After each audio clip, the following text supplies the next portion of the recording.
qu'il est bête ce Thomas. C'est moi le plus fort. Tu peux gagner si tu en as vraiment envie, et moi je le veux vraiment. Un peu plus loin, Thomas doit gravir une pente assez escarpée. Il souffle, produit un gros effort et appuie à fond sur ses pistons. Enfin, il réussit à se hisser jusqu'au sommet. Youpi, j'ai réussi. Et c'est la catastrophe. On entend un gros boom suivi d'un crack. Ça, c'est mauvais signe. Oh non, il ne manquait plus que ça, j'ai dû casser mes freins. Les roues de Thomas tournent de plus en plus vite. Comme il est en descente, impossible de ralentir ou de s'arrêter. Oh non, oh, au secours. Il arrive au bas de la colline et, poussé par son élan, gravit facilement la suivante. Aidez-moi, je n'ai plus de freins. Thomas est emporté par le poids des wagons qui le poussent de plus en plus vite. Il croise Spencer à une intersection. Ça, c'est la meilleure. Il heurte des wagons remplis de pommes de terre qui se répandent un peu partout sur les rails. Quelques mètres plus loin, Thomas se cogne contre un wagon transportant de la confiture. Cette confiture est projetée dans les airs et retombe sur la carrosserie de Thomas.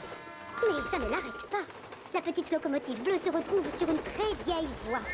Devant lui, Thomas aperçoit un énorme mur de buissons. C'est vraiment pas mon jour, il faut que je m'arrête. Il ferme les yeux et passe à travers les épais buissons, ralentit et s'arrête enfin. J'ai eu la peur de ma vie. Heureusement, c'est fini.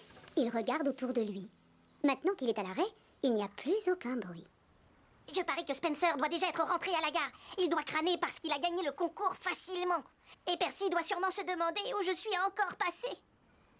Mais je ne sais absolument pas où je peux être. Le silence l'inquiète un peu. Thomas ne sait pas du tout ce qu'il doit faire. Tout à coup, il entend une voix. Bonjour. Il regarde autour de lui, mais il ne voit personne. Il ne bouge pas, il n'ose même plus respirer. Coucou. Encore une fois, il examine les environs, toujours personne. La voix a l'air de venir des buissons là-bas.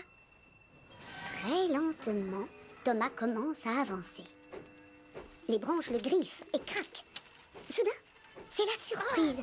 Jamais il n'aurait pensé voir un jour une telle merveille. Là, devant lui, au beau milieu des buissons, trône une très vieille locomotive. La pauvre est rouillée de partout. Thomas a peur. Il n'ose plus dire un mot. Mais la vieille locomotive lui fait un petit sourire. Bon, d'accord, c'est un sourire timide, mais ça lui donne un air doux et gentil. Du coup, Thomas a moins peur. Bonjour, mon ami. C'est dommage pour tes freins. Et bien sûr, ça arrive toujours quand on descend une colline. La vieille locomotive recommence à sourire. Thomas aimerait bien en faire autant, mais il a trop peur. Il hésite entre parler, klaxonner pour appeler du secours ou reculer aussi loin que possible. Mais impossible de bouger. Il n'arrive pas à détacher ses yeux de cet engin extraordinaire. Bonjour, moi je m'appelle Thomas. Ah, et moi, je m'appelle Hiro. Thomas ne sait pas trop quoi ajouter. C'est la première fois qu'il rencontre une locomotive aussi vieille et aussi bizarre. Qu'est-ce que tu fais là? Tu ne sors jamais? En fait, c'est une très longue histoire. Tu aimes ça, les histoires, Thomas? Oh oui, les petites locomotives des collines m'en racontent quand je vais les voir. Dans ce cas, j'espère que tu aimeras la mienne. Je suis venue ici il y a très longtemps maintenant. Je vivais sur une autre île.